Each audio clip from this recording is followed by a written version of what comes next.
Hello, another interesting episode of the program Sports Preview. Welcome to Voices here live and direct. In fact, let me tell you that on this episode, we'll be looking at the UEFA Champions League. The round of 16 first leg was amazing.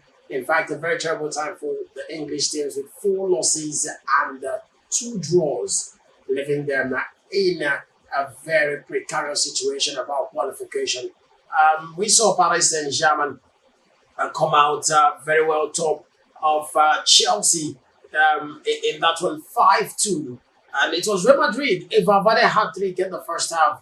So Manchester City sank 3 goals to nothing. I still want to let you know that it ended 1-1 between Bayern Leverkusen of Germany and Arsenal of England. And Newcastle United leading late on in that game against Barca. But Barca got a late penalty, well converted by Lamine Yamal, the young prodigy, and it ended 1-1. Atletico de Madrid beating Tottenham Hotspur 5-2 with Kinski being removed just after 17 minutes in that match to dampen his morale as a player. He've come out to say that it was dream to nightmare and dream again. So we expect to see him bounce back. We're hearing about loan deals to see him get regular playing time to build his confidence. And we also witnessed a Galatasaray 1-0 win in that game that happened in Istanbul, with Liverpool losing 1-0. Victor Osimhen with an assist in that fixture. To talk about Atalanta being beaten 6-1 in front of home fans by Bayern Munich. Very, very disappointing result. And one of the most exciting results for me was seeing a very strong Bordeaux Glimt side beat Sporting CP 3-0. So when you look at all of those fixtures, it tells you what we're talking about on this episode. That is the chances of some of these teams with progression, especially when it concerns these English teams that they have been beaten in the first leg. Ms. James said Chelsea have got a huge chance that they can overturn the deficit in the Stamford Bridge. We all know the advantage that comes with escaping that knockout playoff. So we'll see what happens in the reverse fixture of this one. Can Pep Guardiola mastermind a comeback? A big question. Can Liam Rezanoa think about a way out to score 3 unreplied goals in Stamford Bridge? Do you think Arsenal have got all it takes to beat Bayern Leverkusen at the Emirates? So we'll talk about all of this and a lot more on this episode. So all you need to do is to sit tight, relax, and enjoy. My name is Oji of LW. Joining me to talk about this is the man, Born Free Joe. And I have Podolski. It's nice to be here. Good to have you guys. So let's get on to the business. Real Madrid do not carry one leg enter the quarterfinals of the Champions League. After them, Man City 3 condo for inside the Bernabeu. Man City they enter the game as team observer. They look and say, okay, now them suppose win this one because it was looking likely. Remember, there was no Kylian Mbappe, no Jude Bellingham. So you begin to wonder if Real and their league form could rally around and get a result. But the truth about the matter is no Mbappe, no Bellingham, no Eder Militao, but they were able to grind out that result. In fact, 3-0 in the first half. Very, very, very. We also all that transpired. And I don't want to actually start looking at tactics where they got it wrong, where they can, but you can also point it out. But the big question is, can Manchester City be able to overturn this at the Etihad? When I look at the game, I will tell you that Real Madrid is a miracle club. Theo Henry was saying in one of his interviews that he's thinking that one of the days when he wears the Real Madrid jersey, his hair will start growing back. Yeah, I saw it. So when I look at this, I believe that Real Madrid is a miracle club. Where even at the dining minute, miracle will still happen. Now I was looking at Real Madrid's squad, and I say, yes, so these people, they are out of the league. Let's give it to Barcelona. But when you come to UEFA Champions League, there is this kind of momentum in them, the way they play with excitement, that we are here to make an impact. And I was surprised with what happened, that they were able to, for a player to even score a hat-trick. In the first half? In the first half. And I want to see the way everybody was celebrating. The captain, Valverde, is not just a captain. He's a player that you can put anywhere and he will deliver for you. He can play as a defender, he can play as a striker, he can play as a midfielder. I am so happy with what Real Madrid is doing, and I believe that they are up to the final. For Man City, I don't see Man City going on. Okay, Man City cannot. No, they can't do it for this time around. Okay, but after 90 minutes, it was Real Madrid that won the game convincingly, like I stated. And in fact, it's important to note that it would have been 4-0 if not for Vini Jr. missing that penalty after goalkeeper Donnarumma had fouled him earlier. You look at all of this and you want to say, we saw the Man City coach use Jeremy Doku and Savinho in the same game. In fact, the pattern did not work. Trying to put everything at Real. Do you think City can overcome this 3-goal deficit? I'm confident that City can do it, yes, because if you look at that game, you see that the lapses was not from the attack because you could see Doku was doing everything. He actually was troubling Alexander Arnold in the defense. It took Rudiger to even come into that particular one to help Alexander Arnold in that right back. So that's to tell you that the attack was not a problem. Eden Hazard did not come into the party, I can understand. But you could see that the problem in that game was the defense of Manchester City. McGay and Ruben Diaz they don't have that synergy. It is telling on them. And any team that knows, that understands the defensive game. I look at Abiola. That is the kind of game he knows how to do because he was an experienced player. Going into that game, he saw that loophole and he took advantage of it. Valverde, a very fast, sharp player who can be. In that game, he was an utility player because you cannot tell He was where adapting. Valverde was playing. You cannot tell if he's playing in the midfield, he's playing in the attack, or he's playing in the defense. He was just an utility player moving everywhere, and that was because Abiola saw that loophole between Ruben Diaz and Maguire, and I think it will be corrected if Pep Guardiola bring them together and let them get that synergy together. It will take a lot of time for them to build it, but I see it happening.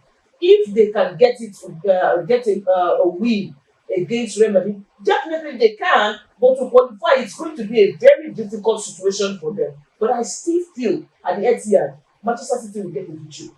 A victory, but about qualification, I am still very much in doubt. Do you think there's a chance left for Manchester City when they host Real Madrid at the Etihad? I don't think there's a chance for Man City because I see a play-off of what happened last season, Champions League, and now when Man City had a 3-1 home win and 3-2 away win against Man City. That's Real Madrid against Man City. So I see it again playing out. Man City will do what they can, but always remember this, that Man City, their defense presently is not in good shape. What in the league and the Champions League? Even with the addition of Maguire. No, there's not. That synergy, That is not, it's not still working for them. Because if the attack is doing their work there, always remember the likes of Junior will hurt them in that defense. Any day. And one thing you should understand about Real Madrid when playing the Champions League, it's a different Real Madrid. Yes, Different Real Madrid in the Champions League, obviously. I'm not going to talk sharp, say Paris Saint-Germain, the first leg of the round 16 clash with Chelsea was a revenge against Chelsea. That we saw Chelsea beat them comprehensively to win the Club World Cup. So the game was poised at 2-2 before Akivica Kvaratskhelia got into the game, and he changed everything in 30 minutes to score 2 goals and become man of the match. In fact, the game ended 5-2. Bakula, Dembele, Vitinha, Kvaratskhelia scored 2. For Chelsea, it was Gusto and Enzo. Chelsea, they need at least 3 unanswered goals for Stamford Bridge to send the game into extra time. And PSG, they are already thinking about the quarterfinal joint. But first and foremost, with the capacity of players at Chelsea and the ability of the manager, Do they stand any chance against Luis Enrique? I would say a typical no. They don't stand because in that game, I saw two managers. I was trying to look at the two managers to be able to say, okay, let's see where Liam Rosino's strength is. And you could tell that Enrique showed Liam Rosino that you are learning on this job. I've been there, I've seen it all. I know what it means to be in this They position. played 3 times in his time with Strasbourg Yes. in France, and in France it been two draws and one loss. I think no, one win.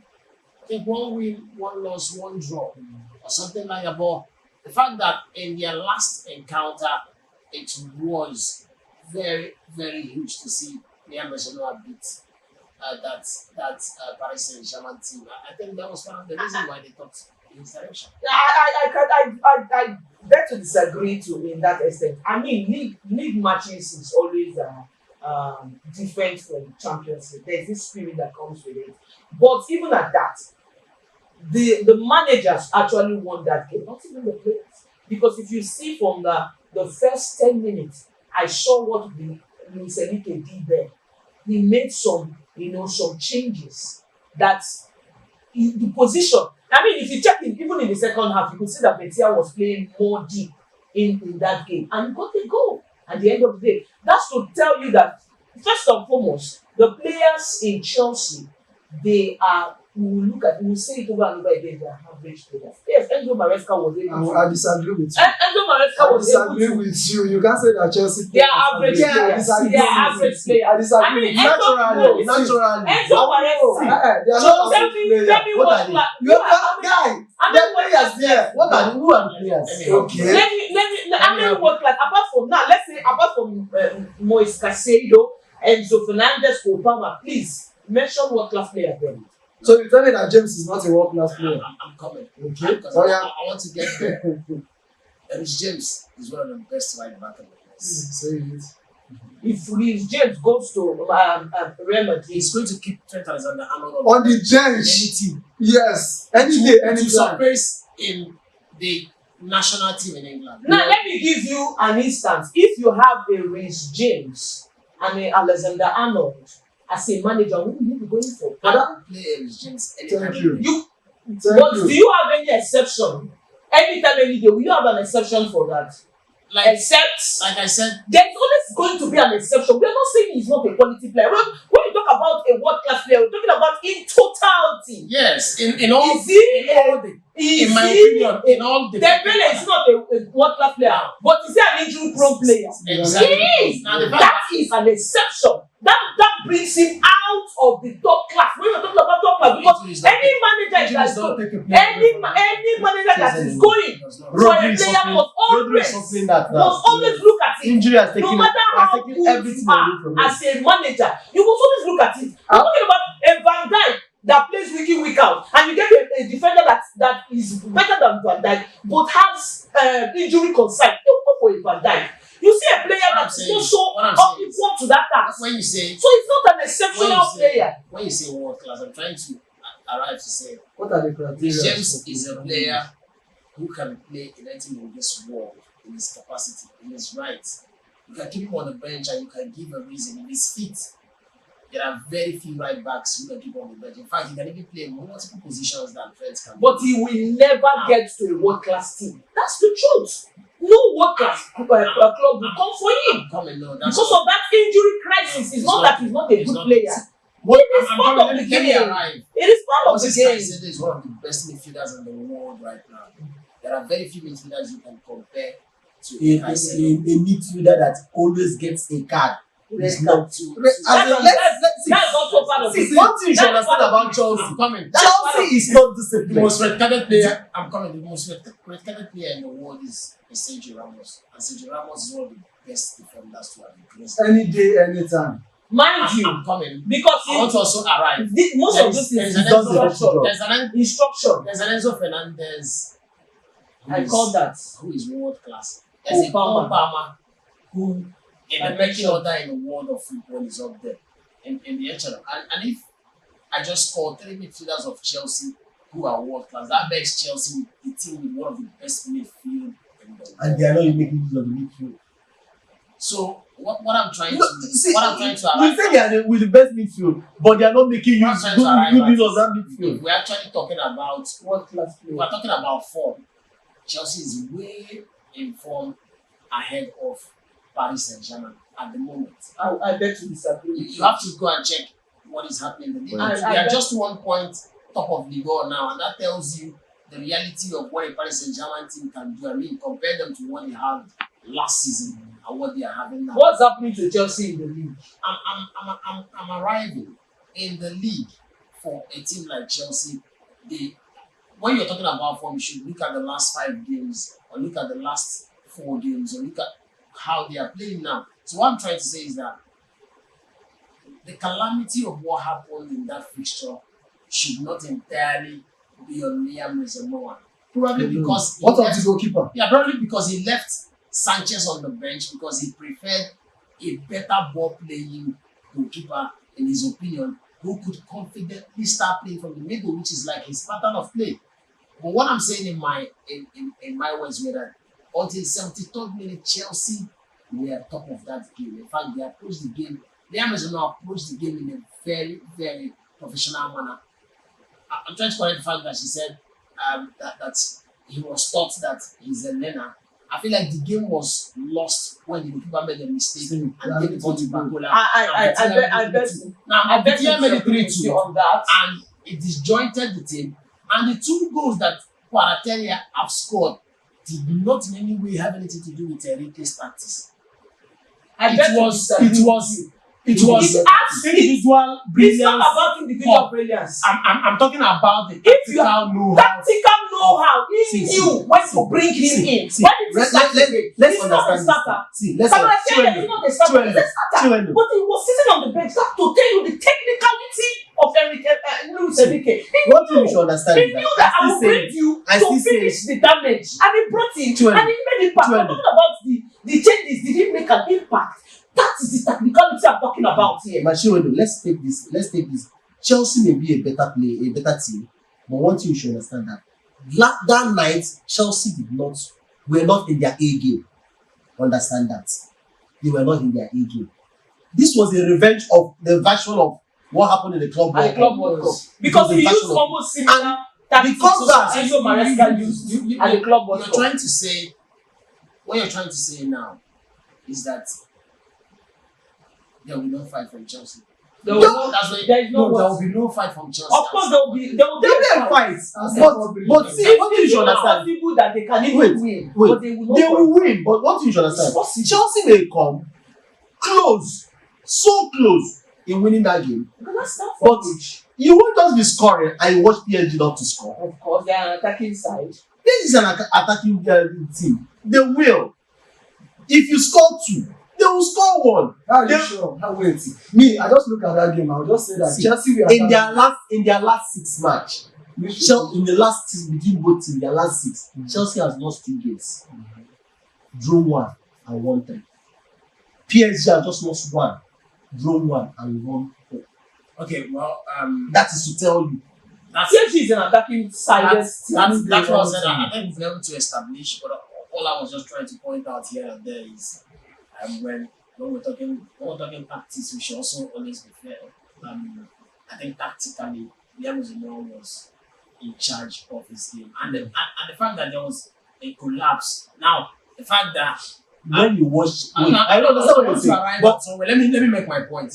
The fact that Abaloa have beaten Guardiola 3-0. And Vane scored hat-trick. Abaloa is so tactically sound. It's not true. Exactly what I'm trying to It's the drive at. defense collapse. But what you should understand That's the what I'm Chelsea saying. coach. But yeah, that defense game, collapse. The Chelsea coach. A good manager is supposed to do If what- in that game, In the Enrique showed he was tactically sound than Liam Rezamoa in that game. That's what I'm Because his changes Now, made an impact. Abaloa The showed. change Abaloa showed. Liam Rezamoa brought into I'm the saying- game. Did he make any impact? You remove somebody that is technically you are removing Smart. Obama, your I agree. creative midfielder. I agree.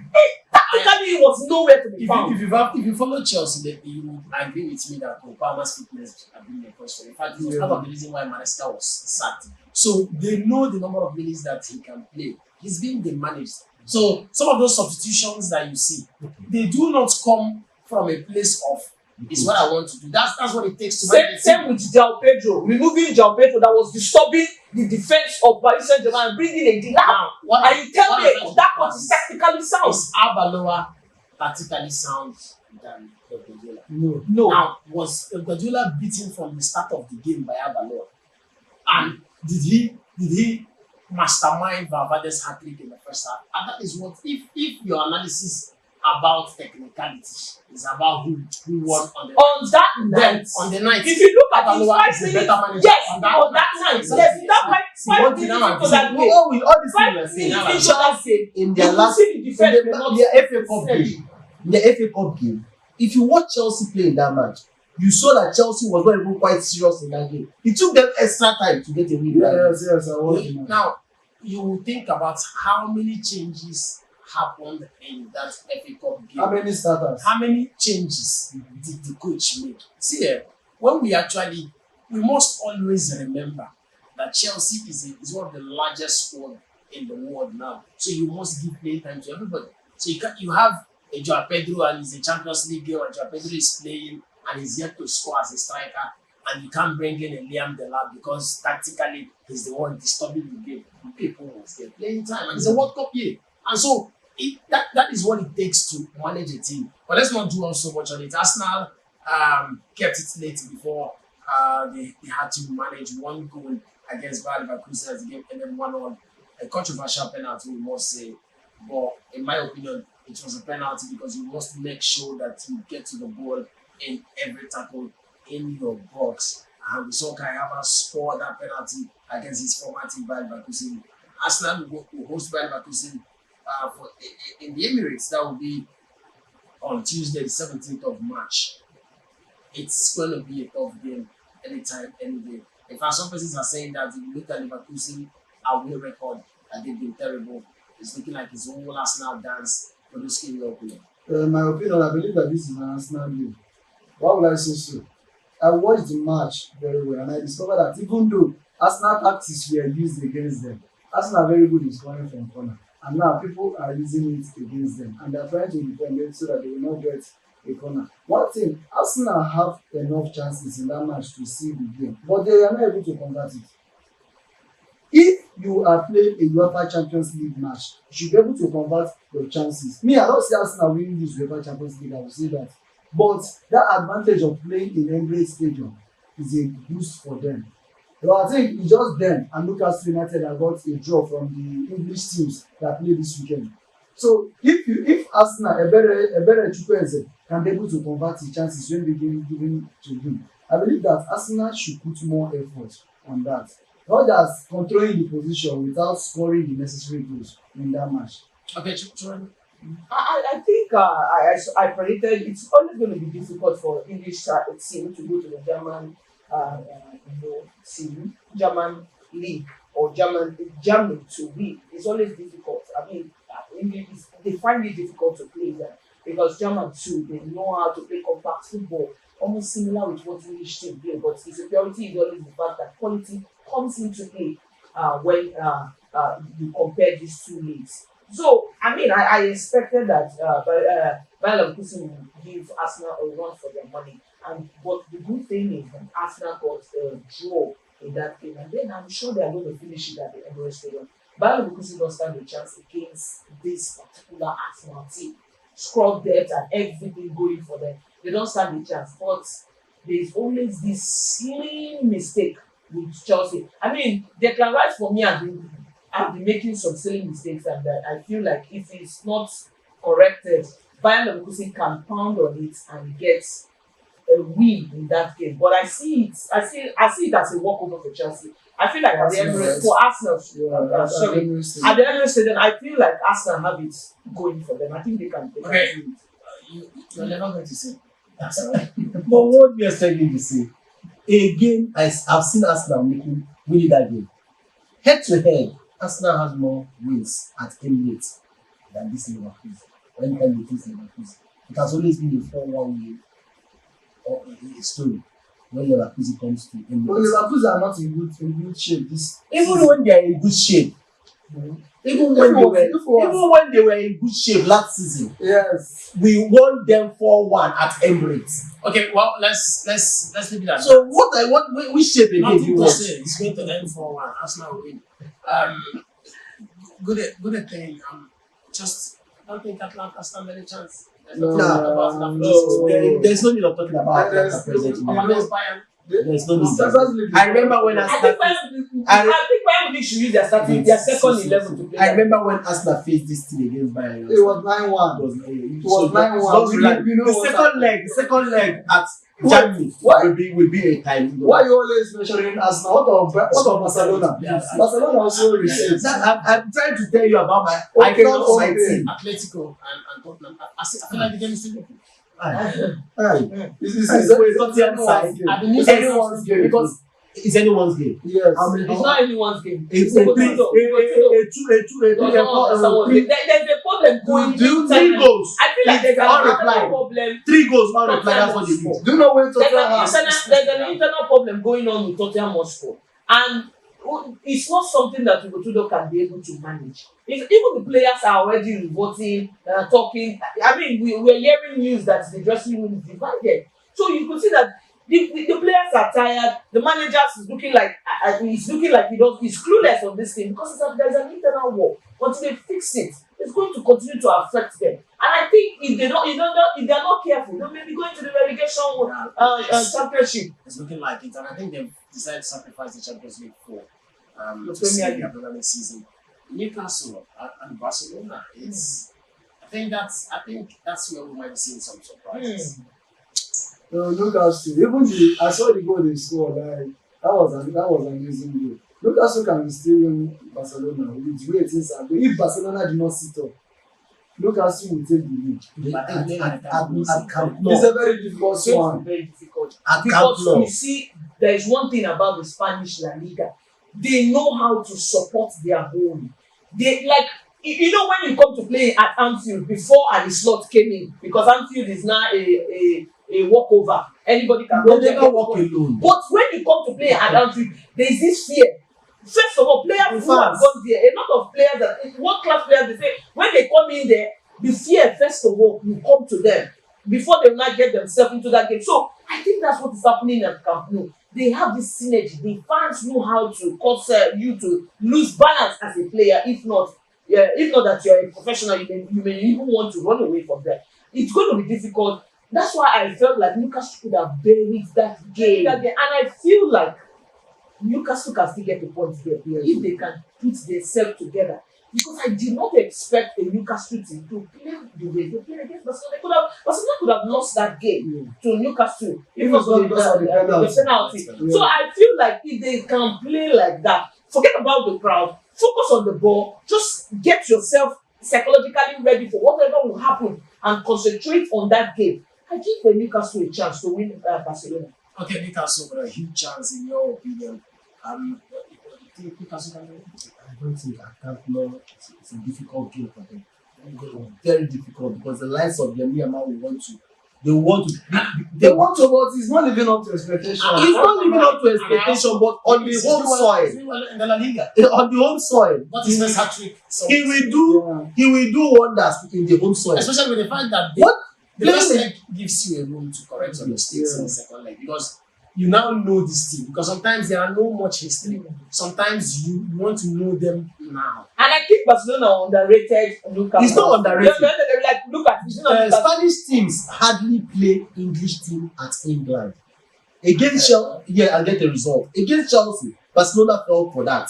Even against Arsenal, most times they fell for that too. Yeah. So that's tell you. So maybe When playing in England, it's a difficult game. But once you get to their home, you have to take something home. Yeah, I think I saw it when Arsene Wenger was there. When they played against back. We discovered that even Messi himself was not able He to. wasn't able to convert any goal. Even with the Messi, Xavi, Iniesta, all of them. But when we got to Spain, Oh no! we saw them.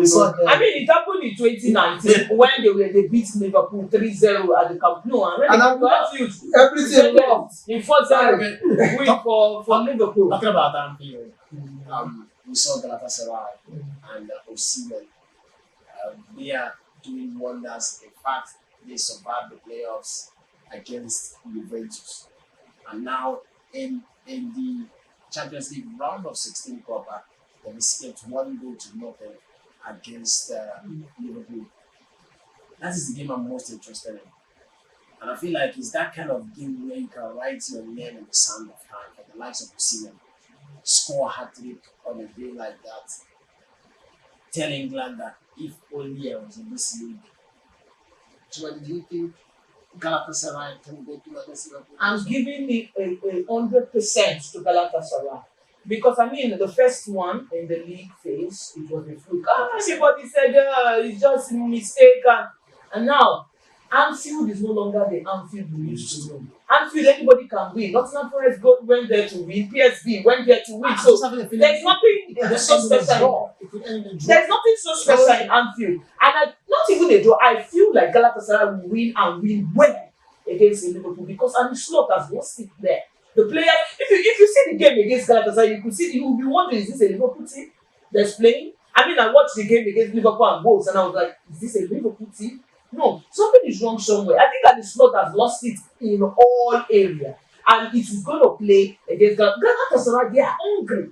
They want to prove a point. Turkish league is nothing. Turkish league is nothing, and they are trying to tell the world that there's something happening in the Turkish league, and Galatasaray is putting them on that map. And I think they are more serious, willing to get even to the semi-finals of the UEFA Champions, and I think they can do it against Liverpool. Yeah, especially with their recruitment strategy, they'll be able to get some Quality players. If Gundogan is not playing, he's teaching someone to play. Do you think Ghana can go through against Liverpool? Yes, I'm rooting for them to go higher. Now I discovered that their first match against Liverpool, Osimhen was a troublemaker for the defense. To the extent even Konate have to hold him. I was not saying, "Okay, we are not here for volleyball, we are here for football." And whenever he faces Liverpool, his impact is felt. It's either he scores or he gave assists or he creates chances. So He's one of the best strikers. Yes, that's one of the best strikers, and I believe that most of the English team, particularly Chelsea, they are regretting not signing him right now. Because yes, they are regretting. Okay, which of Chelsea strikers have scored the kind of goals that he scored? But it's not even about the goals. Okay. Which of the striker has made impact just like Osimhen? I was reading something. I'm sure the lap is a big mistake. It's a big mistake that they will regret. I was reading a former player and present coach. It's like a course in Chelsea. Because it happened to Torres. It happened to Torres. It was just missing. It happened to Lukaku. After Drogba, since the number 9 jersey is called. Drogba did not even wear number 9. No, Drogba wore 11. Yes, wore 11. And that's the jersey I feel like. It's Fernando Torres. Higuain won 9. Torres won 9 and was just missing anyhow. What's his name? Torres did not score for over 15 games. Do you think Ghana can do too? In their last 4 games, who has been the top? Galatasaray. They've won 4 straight against Liverpool side in their last 4 games. 4 meetings. So what? I still give it to them. Okay, to wrap it all up here, it's Bordeaux. They were 3-0 winners at Sporting. I was dreaming, and I felt like it's a Galatasaray, but they'll do it UEFA Champions League final. How about that for the final? Where will you see such? But I mean, Bodo Glimt have been a surprising revelation in their last 7 season. Straight wins. What are you? Do you know crazy part? Their league is over. They just stay holiday. Enjoying. No, one thing I noticed that their coach have a friend who is a soldier, and he was being recruited to train them on their physical fitness. So I believe that thing is a great impact to them. And apart from what you say that their league is over, they just stayed and watch your tactics and use it against you. Well, we'll see what happens. But I kind of feel like Bodo Glimt and Sporting CP, they are life for life. Let them It's not life for life. Arsenal. But Green got Let it them against. play a team like They got Arsenal. against. No, they got against. What is his name? Juventus. And Atletico Madrid. What are you doing? What? A Juventus team is struggling, right? Not struggling, but I mean, when you meet the old lady in the Champions League game, Old lady, so- that's the old lady you're talking about. It's never going to be easy for any team to score 3 results against a Portuguese team like Sporting. Yes. It's not a joke. But I kind of feel like Bodo Glimt, they are the revelation for the UEFA Champions League this season. Okay, we'll see what happens. If you feel you would love a Bodo Glimt to get us a UEFA Champions League final, you can also do to indicate that via the comment section. And we don't mind the predictions about the games coming through Tuesday and Wednesday. The Champions League comes through. That will be extraordinary. It will be well accepted. You can also say who you think is going through. That is what we want for you. I can't thank you guys enough for worthwhile analysis. So let's do this again on the next episode. Adios.